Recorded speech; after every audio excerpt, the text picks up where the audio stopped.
ይሄ የሐዋርያት የነቢያት ምን የሰዓተ ትክክለኛ ያልሆነ ትርጉም ገንዘባቸውን ተበልተው ሳይፈወሱ የሞቱ ኤርትራውያን አውቃለሁ። ኤርትራውያን እያታለሉ ሐዋርያ ነኝ ነብይ ነኝ እያለኝ ሲፎክር አያዋለሁ እና ከነሱ ጋር ህብረት የለኝ እና የቃለ ሕይወት ቤተክርስቲያን እኮ ይሄ ነገር ቀርቀብ ገብቷት ነው መሰለኝ በቴሌቪዥን እንዳዩት መስሏቸው ብዙ ኤርትራውያኖች ጥቁር መጽሐፍ እየተባለ ያቃጠሉት መጽሐፍ ውሎ አድሮ እነሱን እንደሚያቃጥላቸው አልገባቸው ነበር። ዶክተር አብይ ነገር እንዳጠየቁ ይሄው መንግስት ፈቅዶ አንራብም አንጠማም ክርስቲያን ሹራ ይበላል ሰው መስዋዕት እናቀርባለን ብሎ ወንድሞቻችን ግንብ ለማስገንባት ይሁላ ታየው ያለው ግንባታ። ከዛ በፊት ግን የነበረው የወንጌል አካሄድ በኤርትራ ሰላማዊ ነው። በኢየሱስ ስም ብያምሱንም ዘፍ የኤርትራ መንግስት እኮ እኔ ላይ ያደረገብኝ ስቃይ እኮ እኔ ምሕረት አላደርግለት ቁም አለኝ። የትም አባካት ተመልጥ በትነሃለሁ አለኝ። እየሰራ ነው ያን የምታደርገው በካራቴም በምንም አጋንንት እናወጣለን ብለው የራሱን ለጥፈው የነበረ እብደት ነው የምነግርህ ያለው ኤርትራ ውስጥ በተከታታይ ትልቅ የወንጌል ደንቃራ የሆነብን በል ይሄ ነው። ምን ዋደድ የነበርን ሰዎች እኮ ነው። ይሄ ፌዝ ሙቭመንት ትምህርት ከመጣ በኋላ እኮ በጥላቻ መተያየት የጀመርነው። አንድ ጊዜ ከኤችአይቪ ፖዚቲቭ ጋር ካላቸው ሰዎች ጋር ያስሆኛል ከህዝቡ የሰበሰበውን መባና ብር ዘርፎ ኢትዮጵያ ውስጥ ያለው ቆሻሻ ወደ ሀገሪቱ እንዳይገባ እፈራለሁ።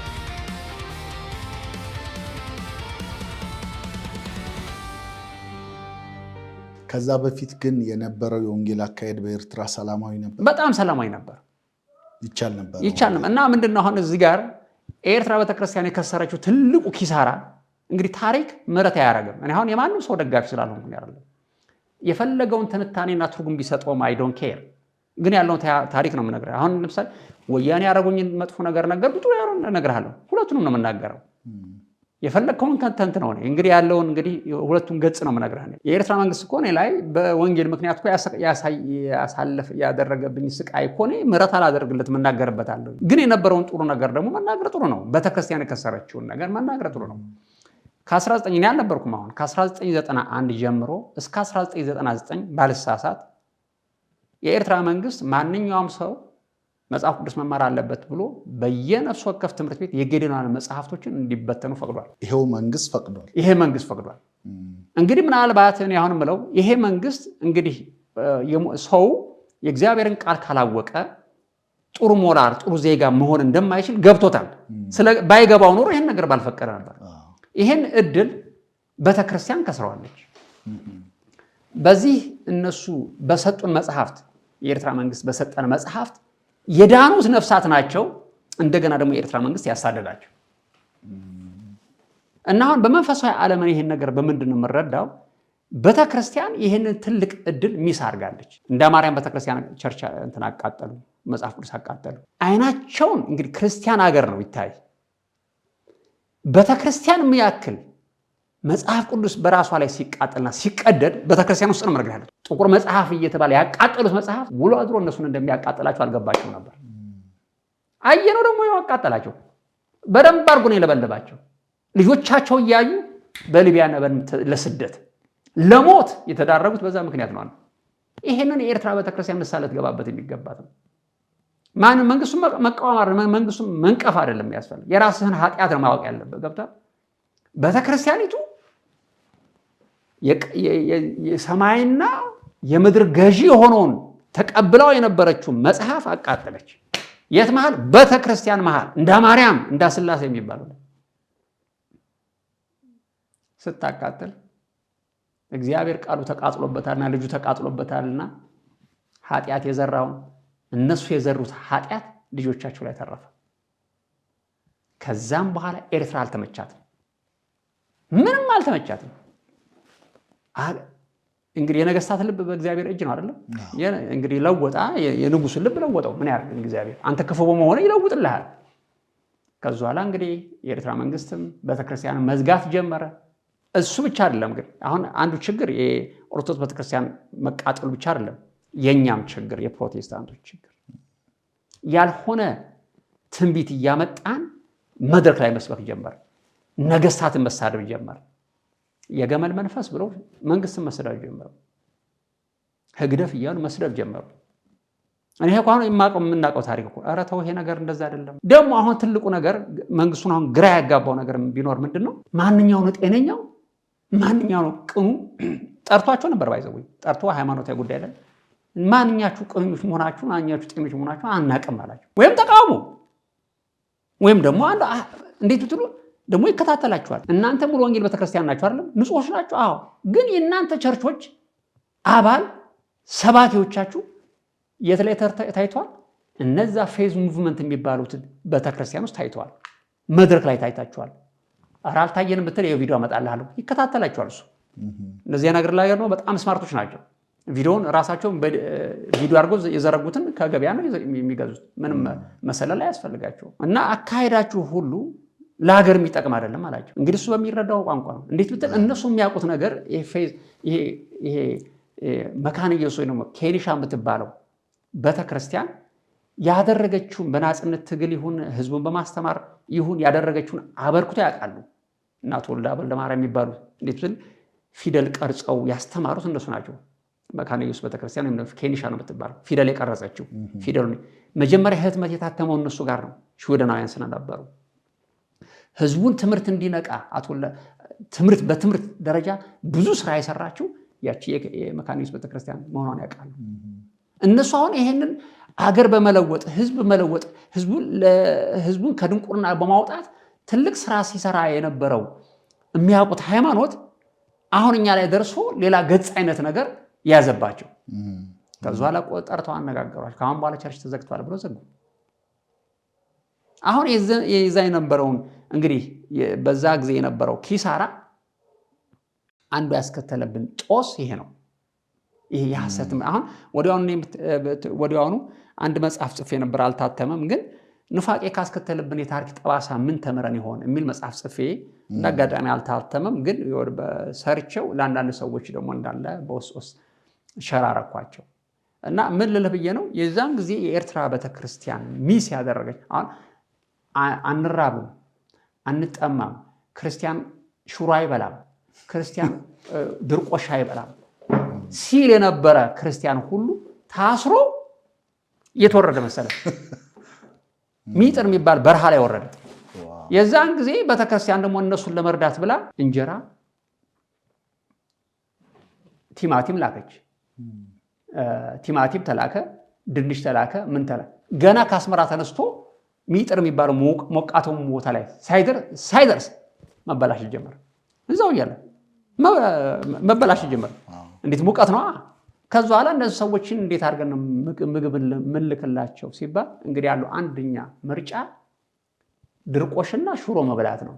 ሽሮ አይበላም ሲል የነበረው ሰባኪ እዛ ጋር እግዚአብሔር በረሃ ላይ ወስዶ ሽሮና ድርቆሽ አበላው። የዛን ጊዜ አልቅሶ ንስሐ ያገባ ሰው የተናገረኝ ነው ነገር። ያችን ድርቆሽ ሲበላ ያችን ሽሮ ሲበላ ማን ታዲያ የሚበላው? ጊዮርጊስ ነው የሚበላል። ስለ ወንጌል ተከፍላለች ዋጋ። አሁን ይሄ ፕሮስፔሪቲ ገስፕል ይሄ የሐዋርያት የነቢያት የሰዓት ትክክለኛ ያልሆነ ትርጉም ለኤርትራ ቤተክርስቲያን አልበጃትም። አረንቋ ውስጥ ነው የከተተን፣ ገደል ውስጥ ነው የከተተን። ይሄንን እኛ ገደል ውስጥ የከተተን ደግሞ እና ኢትዮጵያን አብያተ ክርስቲያን እሽሩ ሲሉ ስመለከት በጣም አዝናለሁ። ትልቅ የወንጌል ደንቃራ የሆነብን በል ይሄ ነው። ኤርትራ ውስጥ ወንጌል በሁለት አይነት ገጽ እንዲታወቅ ያደረገ ይሄ ሐሰት ትምህርት ነው። ኤርትራውያን ወንድሞች ይሄን ነገር እስካሁን ድረስ አልነቁበትም። እዚህ አዲስ አበባ መጥተው ደግሞ ሐዋርያ ነኝ ነቢይ ነኝ እያለኝ ሲፎክር ያዋለሁ እና ከነሱ ጋር ህብረት የለኝም። ማንም ከከፈለው በላይ ወጋ ከፍያለሁ። አንተ አለኝ ልነግርሃለሁ፣ ስለ ወንጌል ከፍያለሁ። እኔ እና ሐዋርያ ነኝ መጥቶ ትናንትና የወለድኩት መጥቶ ሐዋርያ ነኝ ሲለኝ ነቢይ ነኝ ሲለኝ እንዴ ነው ነገሩ። ትልቁ ስጋቴ ነገ አሁን ቸርች ኤርትራ ይከፈታል አይደል? ሲከፈት ኢትዮጵያ ውስጥ ያለው ቆሻሻ ወደ ሀገሪቱ እንዳይገባ ፈራለሁ። እና የቃለ ሕይወት ቤተክርስቲያን እኮ ይሄ ነገር እዚህ ቀርቀብ ገብቷት ነው መሰለኝ። እኔ እንጃ። አሁን እንግዲህ ቤተክርስቲያኒቱ ይህን ነገር ከነቁበት ባይዘወይ የሐሰት ትምህርት ብዙ ጥፋት ሊያመጣ እንደሚችል በቤተክርስቲያን ታሪክም ራሱ ይነግረናል። ዳንዬ አሁን ለምሳሌ ያህል ለ70 ዓመት ምርኮ እግዚአብሔር አሳልፎ የሰጣት እኮ የእስራኤልን ቤተክርስቲያን በሐሰተኛ ነቢያት ምክንያት እንደሆነ እኮ ታሪኩ ይነግረናል። የሐሰተኛ ትምህርት አጥፊ ነው እና ጳውሎስ ምንም ነገር አያስፈራውም። ግን እንደ እባብ ሾልኮ የሚገባ ወደ አእምሮ እፈራላችኋለሁ አለ። ከክርስቶስ ፍቅር ማንም አይለየኝም ያለ ጀግና። ግን ይሄ የእባቡ ትምህርት የሌላ ኢየሱስ ወንጌል የሌላ ወንጌል እፈራላችሁ ከክርስቶስ ንጽሕና እንዳትለወጡ ብዬ እፈራለሁ ብሎ የተናገረው የሚያስፈራ ስለሆነ ነው። እኛን አጥፍቶናል፣ ለምርኮ ዳርጎናል። አሁንም ቤተክርስቲያን የኤርትራ ቤተክርስቲያን ምናልባት ይህን ይሰሙታል ብዬ አስባለሁ። የኤርትራ አገልጋዮች መንቃት ብቻ ነው ያለባቸው። መንግስቱን መቃወም አይደለም፣ ራስን መፈተሽ መቻል አለበት። ከየት እንደወደቅ እወቅ ነው አይደል ያለው። ወድቀናል። የተሰጠነን የወንጌል ህዝብ የኛ ኤርትራ ህዝብ እኛ ተስፋ አድርጎን ነበር። እንዴት ብትል ክርስቲያን የሚታወቀው ሰውን በመለወጥ ሰውን በመርዳት ሰውን በማፍቀር ነው። እርስ በርስ ጦርነት ውስጥ ገባች ኤርትራ ቤተክርስቲያን ሐሰት ትምህርት በወለደው። በቃ በአሁን ጊዜ እኮ እውነተኛ ክርስቲያን ለማግኘትም በጣም ከባድ የሆነበት አሁንም ራሱ ስደት ውስጥ ሆነው ኤርትራ ውስጥ ሰማለሁኝ። ከአስመራ አንዳንድ መልእክት ይመጣልኛል። የነ ቴሌቪዥኖችን እነ ከላይ ቴሌቪዥን እያዩ አክት ለማድረግ ብለው አደጋ ውስጥ የሚወድቁ ሰዎች አሉ ብለውኛል። ኧረ ተው እና በቴሌቪዥን እንዳዩት መስሏቸው ብዙ ኤርትራውያኖች ስንት ዋጋ ለመፈወስ ለምናምን ብለው መጥተው እዚህ ገንዘባቸውን ተበልተው ሳይፈወሱ የሞቱ ኤርትራውያን አውቃለሁ። ኧረ ተው እግዚአብሔር ሊፈውስሽ ከፈለገ አልኳት አንዷን ኤርትራዊት፣ እኔ ጸልዬልሽ እዚህ ይፈውስሻል፣ እኔ እምነት አለሽ ወይ ልጸልይልሽ ብያት፣ አይ ያንተ ቅባትና የእናንተና ቅባት ምናምን፣ እሺ ሂጂ አልኳት። ገንዘብሽን ትበልያለሽ፣ የምታመጪው ነገር የለም። እግዚአብሔር ልጅ እንጂ የልጅ ልጅ የለውም። በእከሌ በኩል ብቻ አይሰማሽም፣ ለአንቺም ይሰማሻል። ሊፈውስ እኔ የፈውስን ኤክስፔሪንስ አድርጌያለሁ ብዙ ጊዜ። ግን የማንም አማራጭ አልፍ ሳይፈልግ እግዚአብሔር አባቴ ልጄ አባቴ ስል ጌታ ሆይ ብዬ ተፈውሻለሁ። ተይ ብላት አልሆነም አለችኝ። ስንት ዶላሯን ተልጣ ተበልታ የሞተች ሰው አውቃለሁ። ስንት ግን እነሱ ደግሞ ነቢያቶቹ ደግሞ ጎበዞች ናቸው። ኤርትራውያን በሚያዩበት ጊዜ ኤርትራውያን ወንድሞቻችን ግንብ ለማስገንባት ይሁላ ታየው ያለው ግንባታ ኤርትራውያን እያታለሉ እነሱ እየሞቱ የገነቡት ግንባታ ነው። ዙሮ ግን እነሱ ያን የገነቡት ግንባታም ይከሳቸዋል። እና ኤርትራ ቤት አሁን በቴሌቪዥን በሚያዩት ነገር ተታለው ነው የሚመጡት። እና አይማርም። ህዝቡ ለምን እንደማይማር አይገባኝም። እና በጣም ትልቅ ጥፋት ግን ሆኗል በሐሰት ትምህርት ምክንያት። እና ዳኒ ይሄ ነገር እንግዲህ እኔ የጻፍኩት መጽሐፍ እሱ ነበር።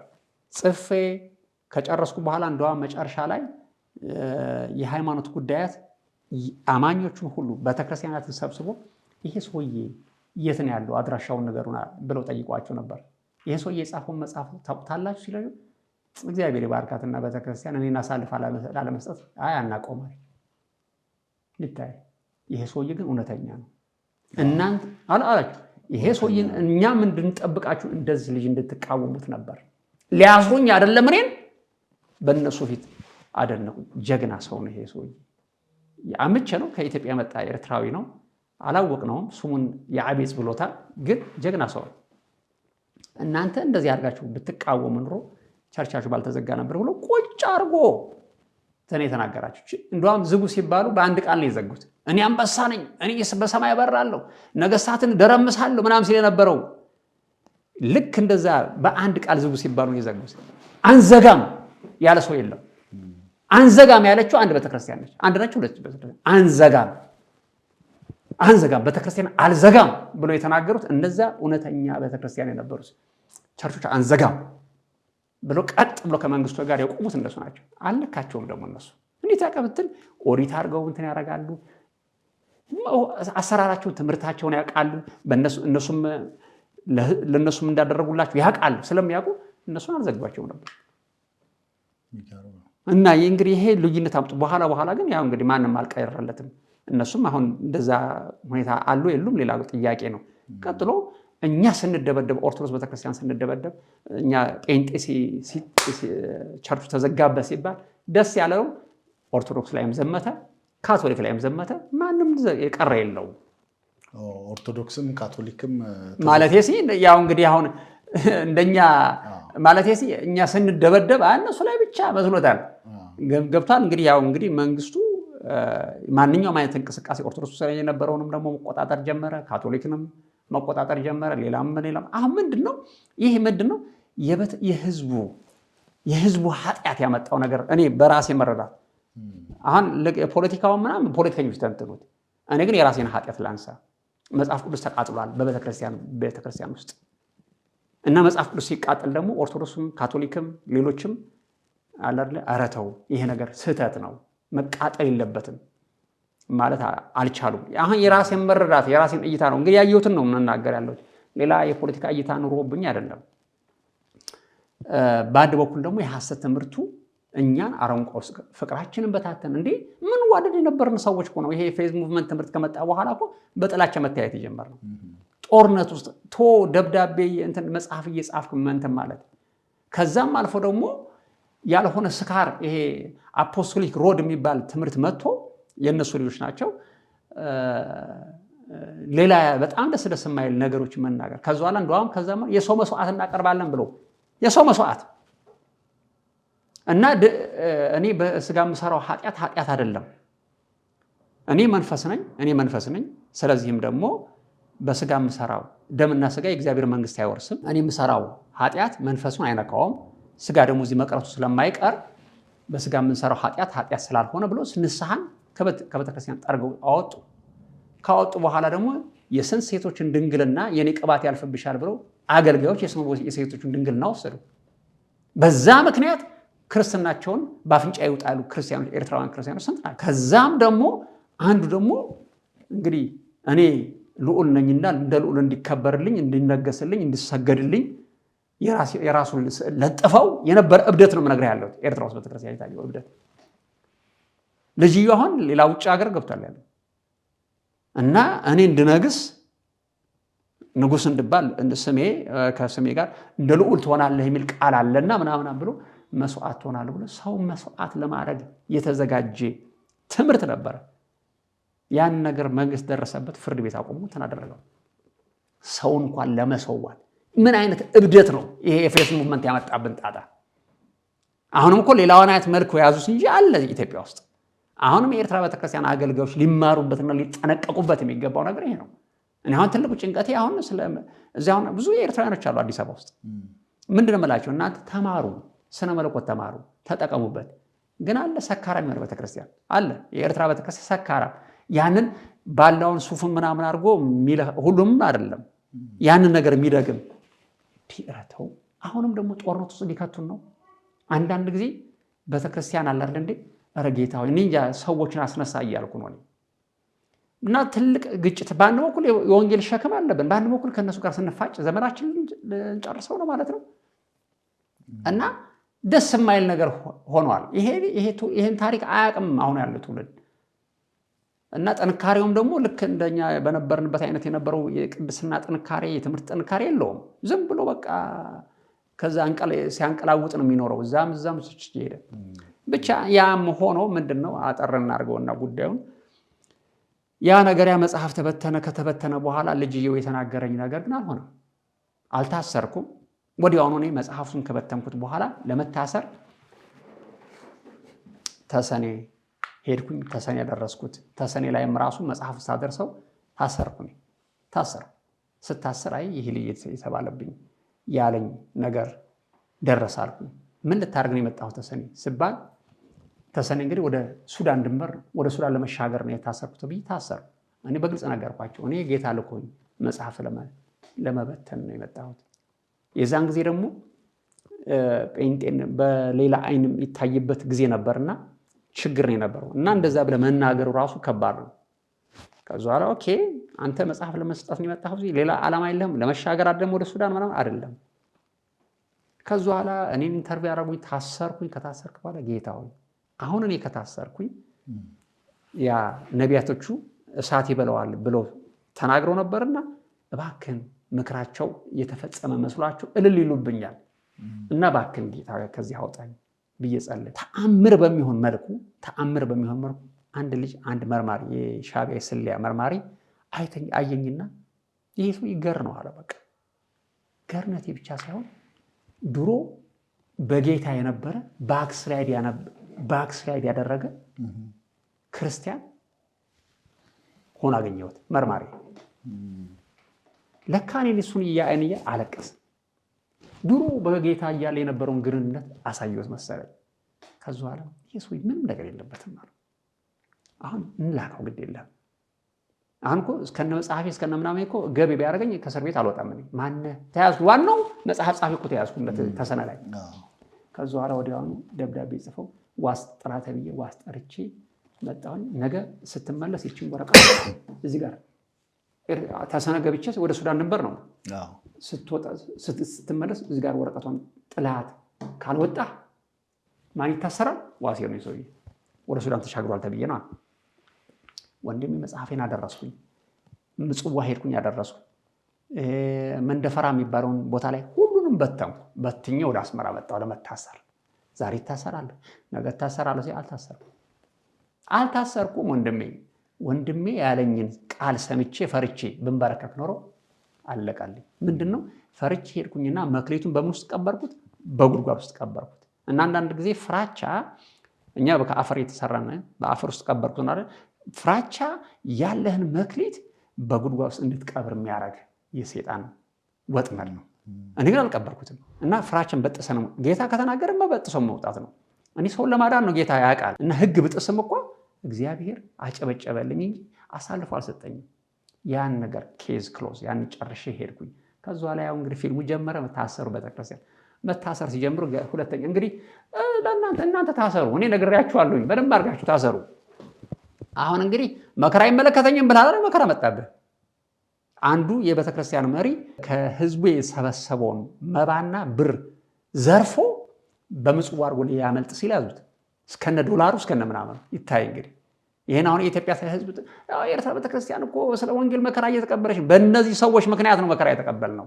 ወደድክም ጠላህም ያዙት። ከዛ ላይ አንበሳ ነኝ ጎበዝ ነኝ በአየር ላይ እበራለሁ አይገዛኝም ምናምን ስትላለብን ምን አስመለጠ? ምን አሸሸ? ሌሎቹ አገልጋዮች እስር እንዳለ ያወቁ መሪዎች፣ የኤርትራ መሪዎች እነዚህ ታስሮ ያሉት አንዳንዶቹ ከእንግሊዝ፣ አንዳንዶቹ ከአሜሪካ እስር እያለ እያወቁ፣ አንዳንዶቹ ከእስራኤል ነው እኮ የመጡት፣ አንዳንዶቹ ከግብፅ። ኧረ ተው ባላችሁበት ቅሩ፣ እንደዚህ አይነት ፕላን አለ ልትታሰሩ ነው እንዴ? እኛ በጎቻችንን ጥለን እውነተኛ እረኛ ስለ በጎቹ ነፍሱን ይሰጣል እንጂ አይበርም። ያኛው ውሸተኛ እረኛ ግን በጎቹን ጥሎ ሲያመልጥ ተያዘ። ይሄ ነው እንግዲህ ኤርትራ ውስጥ የተፈጸመው ወንጀል። ዳንዬ እናንተ አታውቁትም። አሁን እናንተ ወንድሞቻችሁን ጸልዩልን። አሁን ግን ይሄ ሐሰት ትምህርት እኛን አረንቋ ውስጥ ነው የከተተል። አሁንም የኢትዮጵያ ቤተክርስቲያን ልትነቃ ይገባታል ነው።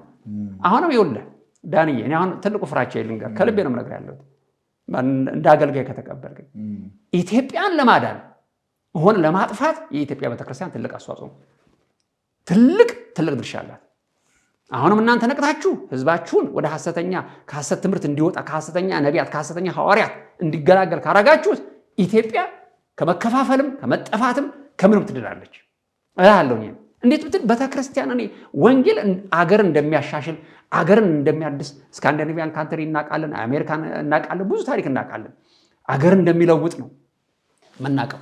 ኢትዮጵያን ለማዳን ሆነ ለማጥፋት በጸሎት ብቻ አይደለም መጸለይ ብቻ ሳይሆን እርምጃ መራመድ አለብን። ኖ ኢነፍ ኢዝ ኢነፍ ብላ የኢትዮጵያ ቤተክርስቲያን ነቅታ ይህንን ነገር ካልቆመችበት ኢትዮጵያ እኔ እምልሃለሁ ዶክተር አብይ ነገር እንዳትጠይቁት ከልቤ ነው ነገር ያለሁት።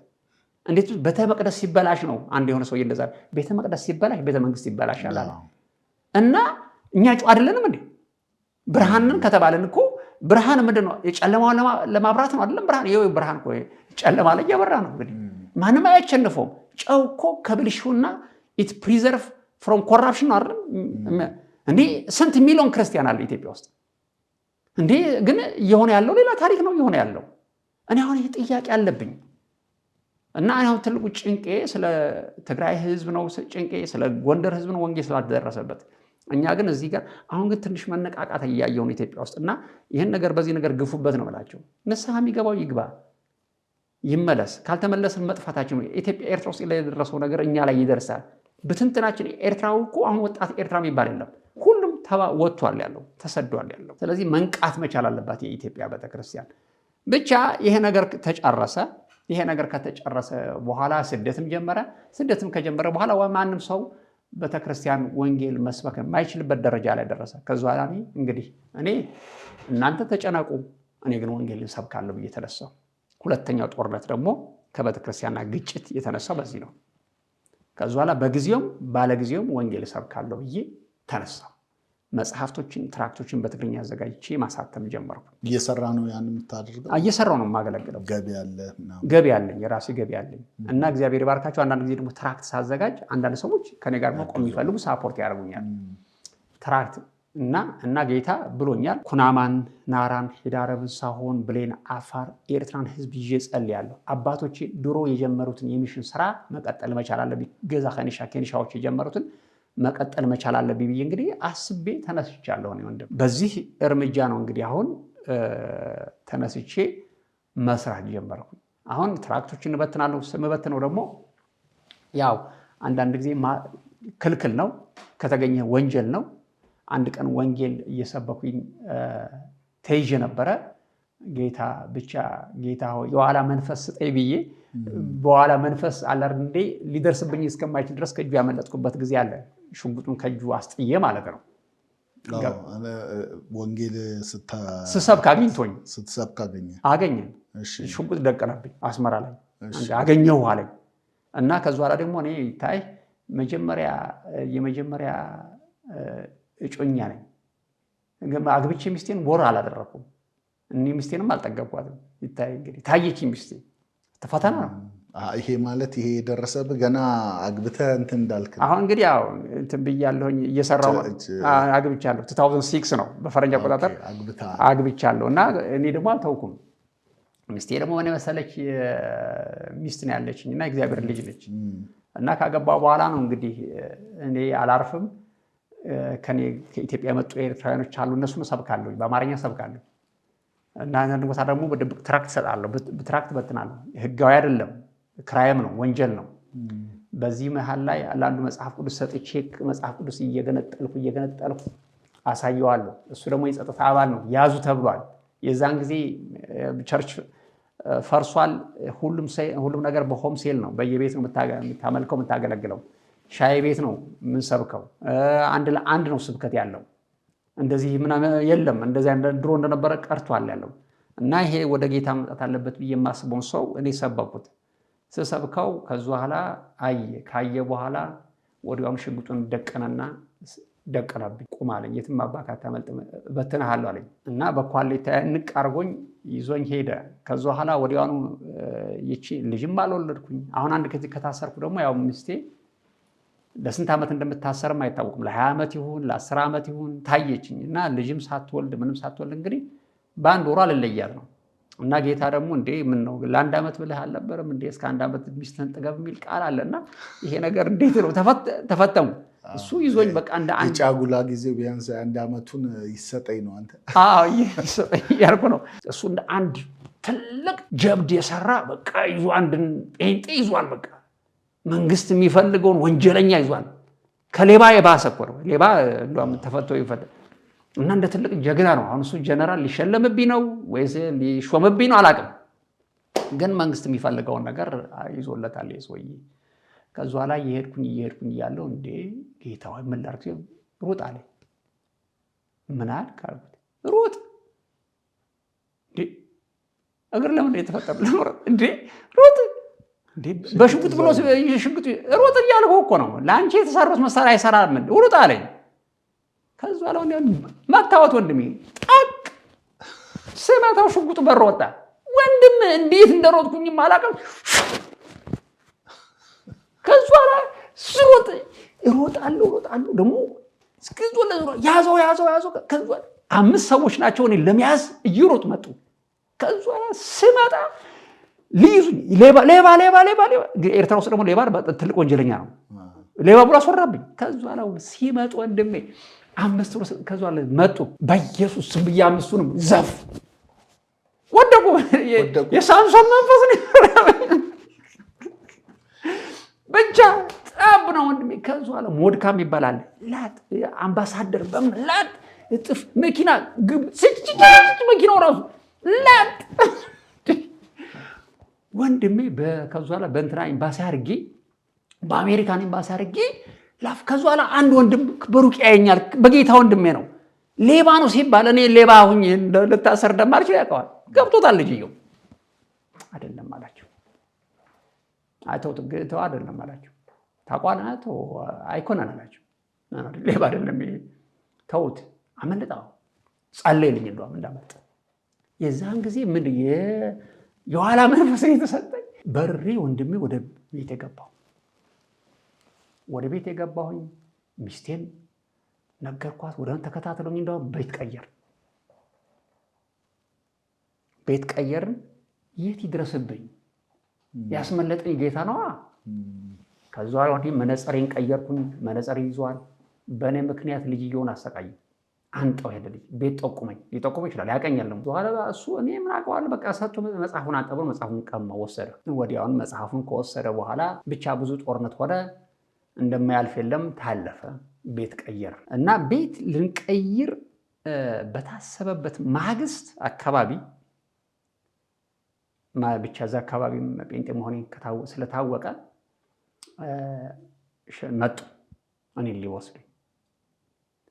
ሊወስዱኝ መጡ። ከመጡ በኋላ እዚህ ቦታ ላይ እንደዚህ አለ አይደለም እንደ ምናምን ብለው መጡ።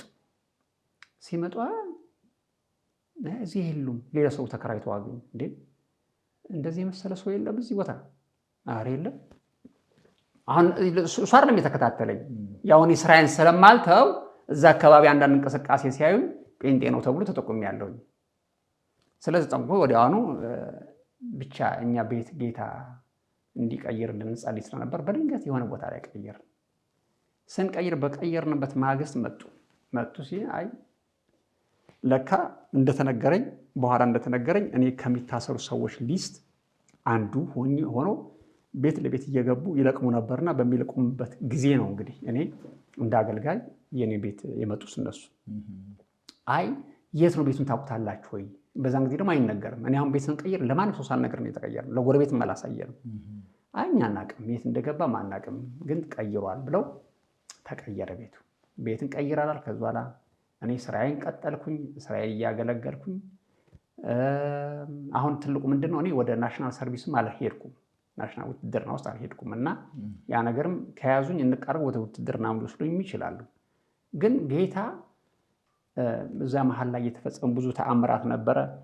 ጌታ አንተ የኔ ወታደር እንጂ የነሱ ወታደር አትሆንም ብሎኛል፣ ተናግሮኛል። እንዴት ነው የተናገረኝ? አንድ ቀን ከኔ ጋር የነበሩት አሁን ደዴሳ ላይ የነበሩት ምናምን ኤርትራ ላይ ከመጡ ወደ አስመራ ከመጡ በኋላ ወደ ውትድርና ከቷቸዋል። እኔ ግን አልሄድኩም እና ከዛ በኋላ አንድ ቀን አንድ ወደ ሐጉስ የምንለው ጓደኛችን ነበረና ሀብታም እንዴት ነው የምትኖረው ያለው ይለኛል። እንዴት ያለ ወረቀት መንቀሳቀሻ ከተማ ወጣት እንዲታይ አይፈለግም፣ እንዴት ነው የምትኖረው ያለው ሲል ጻድቅ በወረቀት ነው የሚኖረው ይላል እንዴ አልኩት። ታዲያ ምንድነው እንዴ? ጻድቅ በእምነት ይኖራል እኮ ነው የሚለው አልኩት። እንዴ አንተ ያለ ወረቀት እየተንቀሳቀስክ ነው? ውትድርና ውስጥ አልገባም። አሁን ጻድቅ በእምነት ይኖራል ይለኛል በሩቅ እያየኝ። አዎ አሁንም ይኖራል። ሲያየኝ እሱ በወረቀት ነው የሚንቀሳቀሰው። እንዴት ብል ኤርትራ ውስጥ ማንኛውም ወጣት ቀን ተሰጥቶት ለ5 ቀን ለ1 ወር ከሰራዊት ከጦር ሜዳ ነው እንጂ እዛ በረሃ ነው የሚኖረው። ወይም ደግሞ ፍቃድ ያለው መሆን አለበት ከተማ ሊኖር ከሆነ። እኔ ግን ፍቃድ ሳይኖረኝ ከተማ ውስጥ እንግዲህ በጌታ ፍቃድ የትም ደግሞ ቦታ ሄዳለሁኝ። ከዛ በኋላ ደግሞ መኪና ደግሞ እየነዳሁኝ ደግሞ እሄዳለሁ።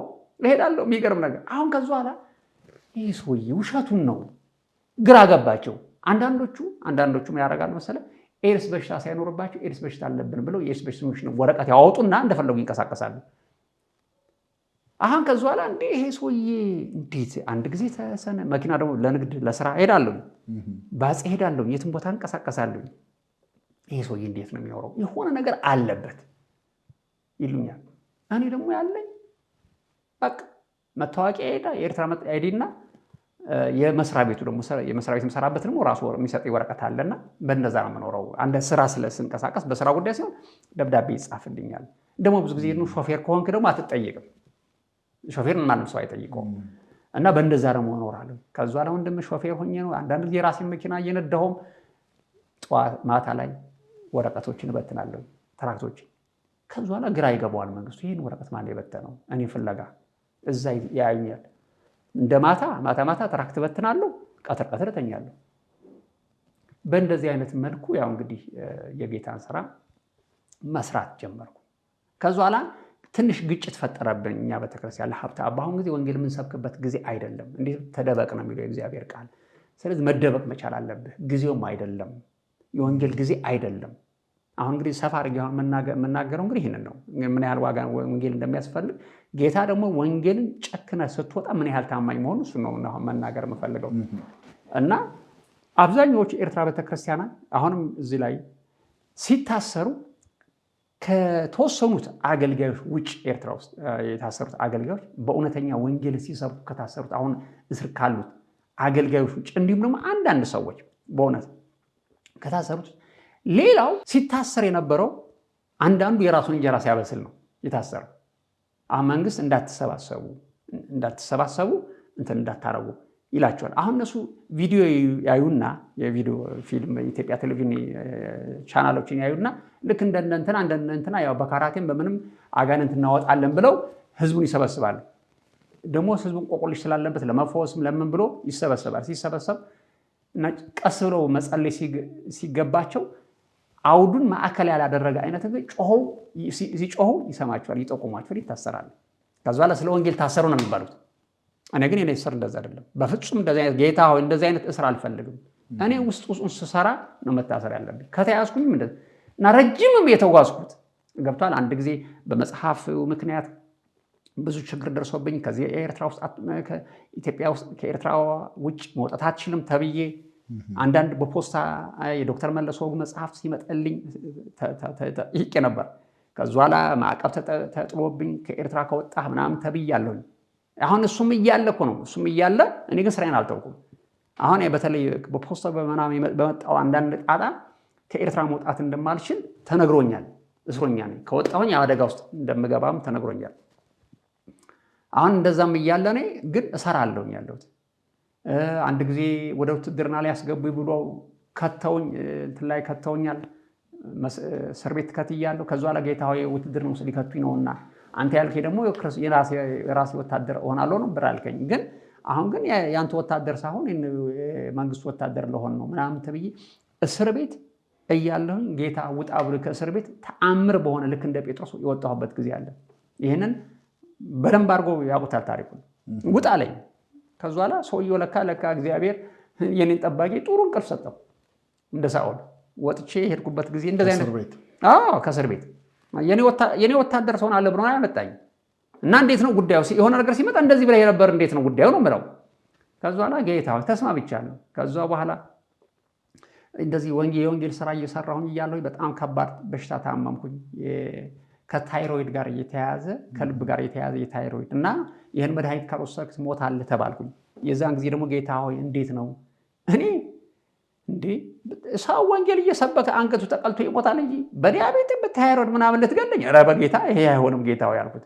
ይሄ አይሆንም ይሄ ነገር ብዬ በጣም አልቅሼ በግንባሬ ተደፍጬ አለቀስኩኝ። እያገለገልኩኝ እያለሁ ማለት ነው። ከዛ በኋላ በእንደዚህ አይነት ሁኔታ ውስጥ እያለሁ እኔ በረሃ ላይ እየሄድኩኝ ቪሌጅ ነው ደግሞ ገጠር ነው የሚሄደው ደግሞ ገጠር እየሄድኩኝ ወንጌል ሰብካለሁ ያለሁት በሚስጥር እና ይሄንን አካሄድን ደግሞ አብያተ ክርስቲያናት የነበሩት አብያተ ክርስቲያናት ከኛ ጋር የነበሩት አልተቀበሉትም። ለምንድን የምንደበቅበት ጊዜ ነው ሲሉኝ፣ ኖ አሁን ነው የምንሰራበት ጊዜ። እንዴት ብትል ተደበቅ ይላል የክፉ ቀን ሲመጣ ምናምን ተደበቅ የሚል ቃል አለ ብለው ኢሳያስ ጥቅስ አሳዩኝ። እኔ ደግሞ በጊዜውም ባለጊዜውም ቃሉን ስበክ የሚል አለና ምን እናርገው? ሰይጣን ነፍሳትን ለመዝረፍ ጊዜ አልመረጠም። እኛ ታዲያ ለምንድን ነው ጊዜ የምንመርጠው? መውጣት አለብን። በዚህ ሁለተኛ ግጭት ተጀመረ። ከዛ በኋላ እኔ ከነሱ ደግሞ አንዳንድ ነገር ደስ የማይለን ነገር ነበረ። ቤተክርስቲያኖች ውስጥ አንዳንድ ደስ የማይል የርክሰት የሚመስል ደስ የማይል የኃጢአት ነገር ነበረ። አንዳንድ አገልጋዮች ደስ የማይል ህይወት ታይባቸውና ከዛ በኋላ ያን ነገር እኔ ራሴን መቀደስ አለብኝ ብዬ ከዚህ ከምወደው ወንድሜ ያለው በጣም የእግዚአብሔር ሰው እሱም ከነሱ ጋር ቸርች ስለሆነ እሱ ያውቃል ነገሩ፣ ግን ጨክኖ እንደኔ አልወጣም። እኔ ግን መስራቹም የቸርቹም መስራችም ነኝ ባለራእይም ነኝና እናንተ ማትሄዱ ከሆነ ድሮም አልቆማችሁም ከኔ ጋር ቻው ብዬ እኔ ወጣሁኝ። ወጥቼ የራሴን የወንጌል ስራ መስራት ጀመርኩ። ያ ግን ግንኙነታችን ግን አለ በተለይ ከወንድሜ ከዛ ከነብዩ ወንድሜ ጋር እና እንደዚህ እየሰራሁኝ እያለሁኝ በየበረሃው ወንጌል እየሰበኩኝ እያለሁኝ መኪናዬን ይዤ በየድንበሩ ላሉት ወታደሮች ወንጌል መስበክ ጀመርኩ። አሁን የድፍረት አንድ ነገር ልንገር እና በጣም ማንም ሰው እኔ እንዴት እንዳደረኩትም ይሄን ነገር አላቅም። እና እኔ ወረቀት በትኜ ከሄድኩኝ በኋላ በአንዳንድ ቦታዎች ለመጽሐፍ ቅዱስ ሳደርግ ሰው የኦርቶዶክሱም የካቶሊኩም በተለይ ገጠር ያሉት ማነው ይሄ ሰውዬ እንደዚህ እያደረገ እንትን የሚያደርገው? እና ደግሞ አንድ ነገር ከበተንኩ በኋላ ከ6 ወር በኋላ ነው የምታየው። አያውቁኝም። አንድ ቦታ ላይ ካሰራጨው በኋላ ከ6 ወር በኋላ ያ ነገር እንትን ካለ በኋላ ግን እነሱ ተከታተሉኝ። ስለተከታተሉኝ እኔ ያው እንግዲህ ጌታ አንተ ሂድ እኔ ከአንተ ጋር ሆናለሁ ብለህ ተናግረሃልና ለቃልህ ታማኝ መሆን አለብኝ። ስለዚህም ደግሞ እሰብካለሁ ብዬ ወንጌልን ትራክትም እየበተንኩኝ ገጠር ሙሉ አዳርሼ አሁን አንድ ቦታ ላይ አንድ የጦር ሰራዊት ባሉበት አካባቢ እነሱም ወንጌል ያስፈልጋቸዋል ብዬ ትራክት በተንኩ ለሰራዊቱ ሳይቀር። ሰራዊቱ ከያዘ እንግዲህ በጥይት ነው የሚገለኝ እና ከባድ ሰራዊቱ በተንክላቸው በእነሱ በሚገባቸው። አሁን ከዛ በኋላ አንድ ቦታ ላይ አንድ በጣም ትልቅ ታወር ነበረና እዛ ቦታ ላይ የሬዲዮ መገናኛ ነበር። አሁን የሬዲዮ መገናኛ እንግዲህ እዛ አካባቢው ሰራዊት አለው ብዬ ነው እንግዲህ ያው ልሰጣቸው ብዬ ነው። እኔ እንጃ ምን እኔ ብቻ ይሄ ሂማን የሆነ አእምሮ ያደርገዋል፣ ናቹራል ኖርማል የሆነ አእምሮ ያደርገዋል ወይ ብዬ ሳስብ አያደርገውም። ለምን አብጄ ነበር ነው የምለው። ክርስቶስ ፍቅር በጣም እንደሚያሳብድህ ብላይንድ እንደሚያደርግ ያየሁት የዛን ጊዜ ነው። እና ከዛ በኋላ ሂጄ ለአንዳንድ ሰዎች ለገጠር ሰዎች ሰጧቸው፣ ለወታደሮችም ሰጧቸው። እና ፍቅር ይዞት የሚል ነው ትራክቱና ስለ ፍቅር የሚያወራ ይመስላቸው እንጂ ስለሌላ አይደለም። ዛን ታሪኩን ካዩት በኋላ ነው መጨረሻ ላይ አንድ መገናኛ ሬዲዮ ባለበትም እንዳጋጣሚ ወደዛም ገብቼ እንዳጋጣሚ አላየኝም፣ አልነበረም። እንዳጋጣሚ በረሃ ሽንት ሊሸና ወጥቶ ሊሆን ይችላል። እንግዲህ እስኪ መደበሪያ የሚሆነው ምንም ብዬ ይሁን ብዬ መጽሐፍ ቅዱስና ትራክት ጥዬለት ሄድኩኝ ለልጁ። ከዛ ሳላቆም ለእስላሞችም እስላም ለሆኑ ሰዎችም ሰጥቻቸዋለሁ። ከዛ በኋላ ያን ሰርቼ ለወጣ ወንጌልን ሰርቼ እስከነ መኪናዬ ለወጣ ስል የአካባቢ ሰዎች ይፈልጉኝ ስለነበር በተለይ ደግሞ የኦርቶዶክስ ቤተክርስቲያን ደወል ደወሉ። አሁን ደውለው ምዕመናን ያን እዚህ እየመጣ ሲረብሸንና ሲበጠብጠን የነበረውን ሰውዬ ይዘነዋል ኑ አያያዙም ብለው ሲደወል ህዝቡ ሁሉ ግልብጥ ወጣ እና ባልሆነ ሰዓት ነው የተደወለው። ሲደወል ምንድን ነው የሚለው? ወዲያውኑ እኔ መኪናን አንስቼ ላመልጥ ሞከርኩኝ። ገባ ላመልጥ ሞክር ስል ወዲያውኑ ሰራዊትም ተከበብኩኝ። ጥይትም በእኔ ላይ መዝነብ ጀመረ። ላመልጥበት የማልችልበት ሁኔታ ውስጥ ገባው ማለት ነው። የስሌ አባሎች የሚባሉት ፖሊስ ምናምን ተጠቁሟቸው ነበር፣ ይፈልጉኝ ነበር መሰረኛ። ግን ይህን ነገር ያደረገችው የኦርቶዶክስ ቤተክርስቲያን በወቅቱ የነበረችው የኦርቶዶክስ ቤተክርስቲያን ነች። ገጠር ነው። ከዛ በኋላ ማምለጥ በማልችልበት ሁኔታ ውስጥ እንደገባሁኝ ሲገባኝ ወዲያውኑ በእኔ ምክንያት ማንም ሰው እንዳያዝ ብዬ ሞባይሌ ላይ የነበሩ ስም ዝርዝሮች ሁሉ ደሊት አደረኳቸው። ጠቅ አድርጌ ደሊት አደረኩት፣ እንዳላጠፋሁት። አንዳንድ መረጃዎች ማለት እነሱ ይፈልጉታል የሚለውን መረጃዎችን ሰባበርኳቸው። ምን አደረኩኝ? እንዴት ብትል ከባድ ነው።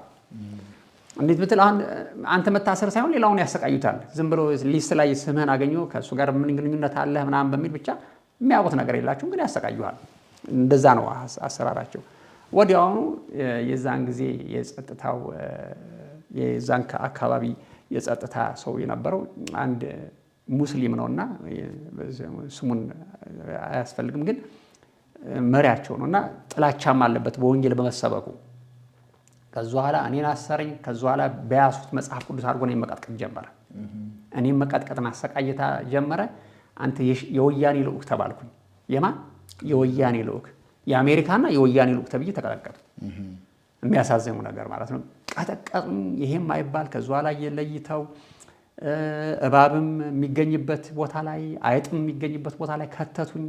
ከዛ በኋላ እውነቱን ካላወጣ አንተ የወያኔ ልዑክ መሆንህን ካልተናገርክ እውነቱን ካላወጣ መሬት ስር ነው እንቀብረህ፣ ትሞታለህ ነው እንቀብረሃለን፣ ከመሬት በታች ነው የምናሳድር። ፎከራው ሌላ ነው።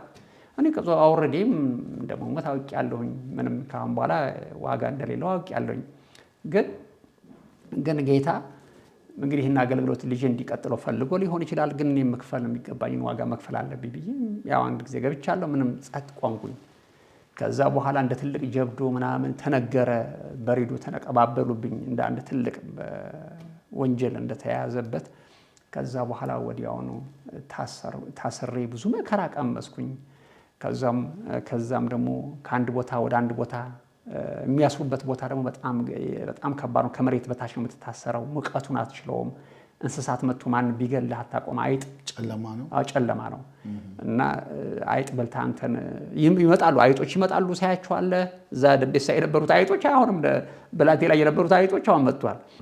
እባቡንም እንግዲህ አለ ቢነክስህ አታቆም። እንዴት አይጥ ባለበት ሁሉ ጊዜ እባብ አለ፣ እነሱን ለመብላት ለማደን ብለው እና ይሄ የማይባል መከራ በእኔ ላይ መድረስ ጀመረ። ከዛም በኋላ ለይተው ቦታ ላይ አሰሩኝ። ካሰሪ በኋላ ማታ እየጠሩ ይቀጠቅጡሃል። በጣም ይሄ የማይባል ቅጥቅጥ ነው እና ይቀጠቅጧል። በዱላ ነው? አዎ በዱላ። አንተ የማን ልዑክ ነህ ነው?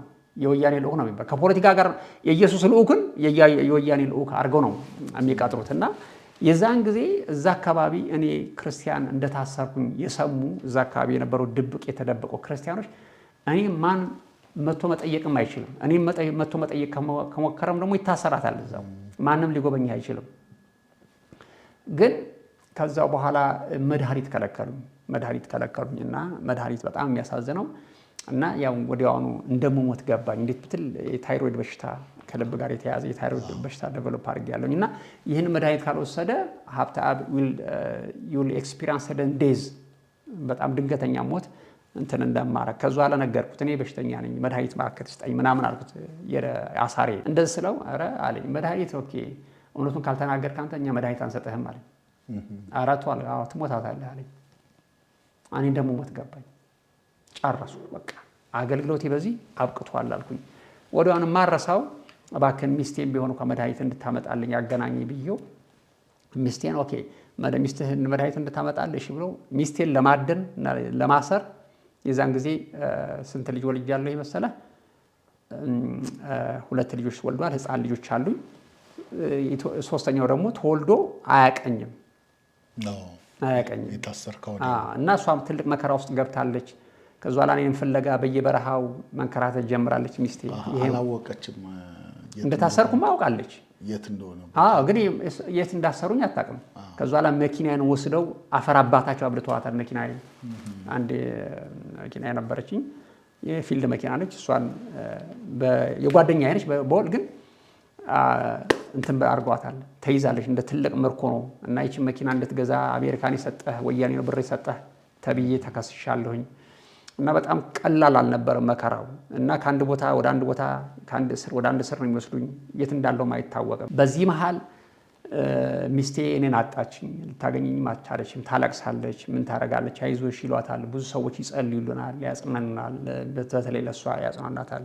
እኔ ስራዬን ጨርሻለሁ ብዬ በከባድ ውጥረት ውስጥ ገብቻለሁኝ። እና ጌታ ሆይ እንዴት ነው ጉዳዩም ብዬ ከእሱ ጋር መነጋገር ጀመር። ከዚ በኋላ መድኃኒት ለሚስቴ እንድታመጣልኝ ፍቃድ እንዲሰጣት ብዬ ብጠይቅ እሺ ብሎ እሱ አገናኘኝ፣ በራሴ ቴሌፎን አገናኘኝና እንግዳውስ መድኃኒቱን እዚህ ቦታ ላይ ለአንድ ባለመኪና ስጪው አላት። ከዚ በኋላ ለእሱ ደግሞ የተነገረው ምንድን ነው? ይችን ሴትዮ እንዳለ አንጠልጥለህ በላንድ ክሮዘር ይዛሃት ና ተባለ። ሰውየው ይህን ሚሽን ተሰጠው። ከዛ በኋላ እሷ ደግሞ የታይሮይድ መድኃኒት ይዛልኝ ስጪው ነው የተባለችው። እሱ ይዞት ይመጣል ነው እንግዲህ። ስለ ደህንነት ምንም ግድ እንደሌለው አውቃለሁ መንፈሱ፣ ግን እሷን ለመያዝ ነው ፕላን የነበረው። ከዛ በኋላ ወዲያውኑ ሚሽን የተሰጠው ሰውዬ የእግዚአብሔር ቋንቋው እንደበላለቀበት እዚህ ቦታ ላይ አድረሽልኝ ይላታል። እሷን ለማጥመድ የሚፈልግበት ቦታ ላይ አፍኖ ለመውሰድ ነው ፕላን የነበረው እና አለመቻቻለና ከዛ በኋላ እንዳጋጣሚ ጌታ ነገራት። ማለት እዚህ አንቺ ወጥመዱ ስለመክተት ነው፣ መድኃኒቱን አስፈላጊ በሆነ ቦታ ላይ በእንደዚህ አክሽ ላኪው ብሎ ጌታ በግልጽ ተነገራት። ከዛ በኋላ እሷም ራሷን ጠበቀች። ራሷን ከጠበቀች በኋላ መድኃኒቱን በሌላ ሴት ላከች። በሌላ ሴት ስትልክ አሮጊት ሴት ነው የላክነው ማለት አውቀን ማለት ሊያስሯት የማይችሉ የደከመች እንድትሞት የቀረበች ሴት አርገው መድኃኒቱን ተጠያይቆ ተብሎ ብቻ እንድትላክ ተደረገ። ከዛ በኋላ እሷ ያን መድኃኒት ይዛ መጣች። መድኃኒቱ ይዛ ስትመጣ ይሄ ሀብተአብ እዚህ ቦታ ላይ እንደታሰረ ማን ነገረሽ ተባለች። አይታወቅም፣ እውነት ነው። ይሄ ሚስጥራዊ ፖሊስ ጣቢያ አይደለም የታሰርኩት፣ ይሄ ሚስጥራዊ እስር ቤት ማን ነገረሽ ተባለች። እኔ ከዛ በኋላ እንዴ የጸጥታ የደህንነት እስር ቤት እዚህ እንደሆነ ታውቃለሁ፣ የዚህ ሀገር ሰው ነች አለች። እና ከዛ በኋላ መድኃኒቱን አንጫላት። ከዛ በኋላ ፊቷ ላይ በተነው መድኃኒቱ። እግዚአብሔር ይባርከው። አሜን። የበተነውን እግዚአብሔር ይባርከው። ወዳጆች ናቸው። እንዴት ብትል በጣም ባለውለታዮች ናቸው። እነሱ ከፉም ያደረጉኝ በጣም ባለውለታዮች ናቸው። እና ይህን መድኃኒት ተበተነ። ሴቷ እያለቀሰች መድኃኒቱ ብትናለ። ግን ማንኛውም የሚደረገው ነገር ሁሉ በእግዚአብሔር ፕላን እግዚአብሔር ሳይፈቅድ ምንም ነገር የሚሆን ነገር የለም። እኔ በጣም በእግዚአብሔር ሉዓላዊነት በጣም አምናለሁ። ያን ነገር ሰማሁኝ። የሆነ ሴትዮ ለአንተ መድኃኒት ብላ ይዛ መታ። ያው እንግዲህ የሆነውን ነገር ገባኝ። እሰማለሁ ያለሁት እንዲህ የሆነ ያለውን ነገር። መጨረሻ ላይ ጌታ ሆይ ብዬ የነበርኩበት የታሰርኩበት ቦታ ላይ ነፍሴን ተቀበል፣ እንግዲህ ይህን አገልግሎት ልጄ የቀጥለው ብዬ ካርቶን ላይ ነው የምተኛው። መሬት ላይ ቦታ ላይ ካርቶን ላይ ነው የምተኛው። እያቀያየሩ ነው፣ ሌሊትም እያስጨንቋል እየጠሩ። ተኝቼ ባለሁበት ጌታ ምን አለኝ? ሀብተአብ መድኃኒቱ ወደ አንተ መጥቶ አንተን ሊፈውስ ባለመቻሉ አትጨነቅ።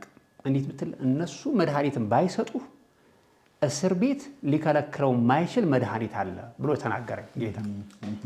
የችግር ቃል የተናገረው ከዛን ሰዓት ጀምሮ እኔ በማይገባኝ መልኩ ማንም ሰው እጁን አልጫነብኝም። በሽታው ተነቀለ፣ ተፈወሰ። እግዚአብሔር ባርካችሁ አልኩም። ለዛ ነው በጣም ባለውለታ እኔ የሚሰሙ ከሆነ እግዚአብሔር ብርክ ያርጋችሁ ነው ብላችኋል። ባለውለታዮች ናቸው።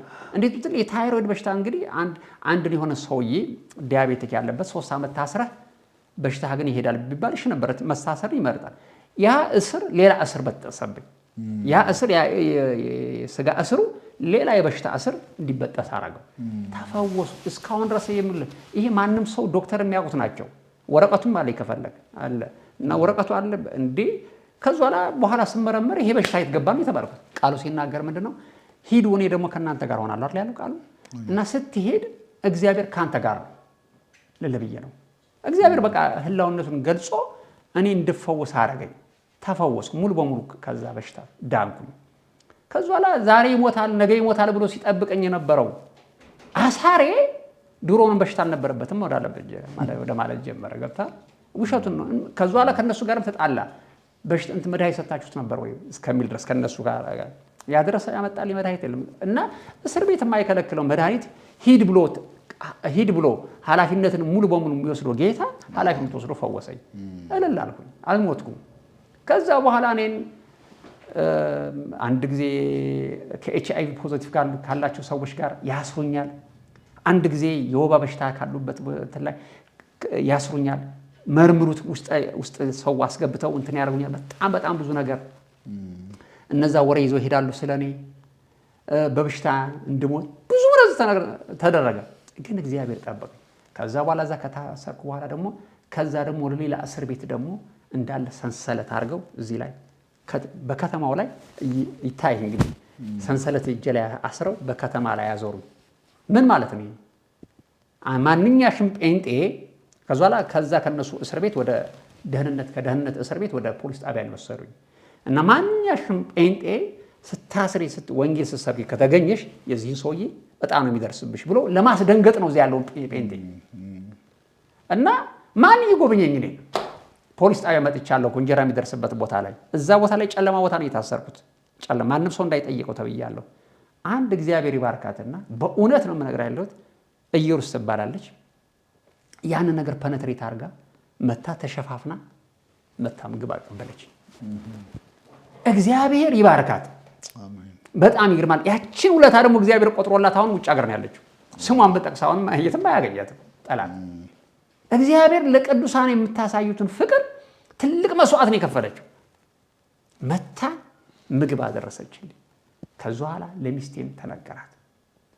እዛ ቦታ ላይ መታ ሚስቴም አንዳንድ ነገሮችን አደረሰልኝ። በጣም ከባድ ውሳኔ ነው። ስንት ኪሎ ሜትር ልጄ በዛ ምክንያት አይኑ እስከሚያብጥ ድረስ ህፃን ልጄ ሞሳኒሄር የሚባል ከዛ በኋላ ኧረ እባክሽን ትታሰሪያለሽ ሲሏት አባቷ የሷ አባት ያህንዬ አባት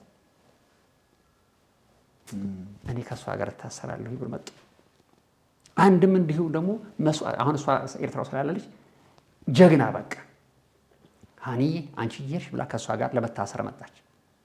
አሁን ምግብ ሲሰጡ እነዛ ፖሊሶቹ እግዚአብሔር ተባብረው ነው እንጂ አያውቁም። ደህንነቱ አባል ቢያውቁም ያስሯቸው ነበር። ከዛ ላይ ያንን በመድኃኒት ማሳቦ ሊያስራት ፈልጎ እንደነበር ለምን እሷ ካልመጣች መድኃኒቱን አንሰጥም ብሎ ነው እኔ የከለከለኝ።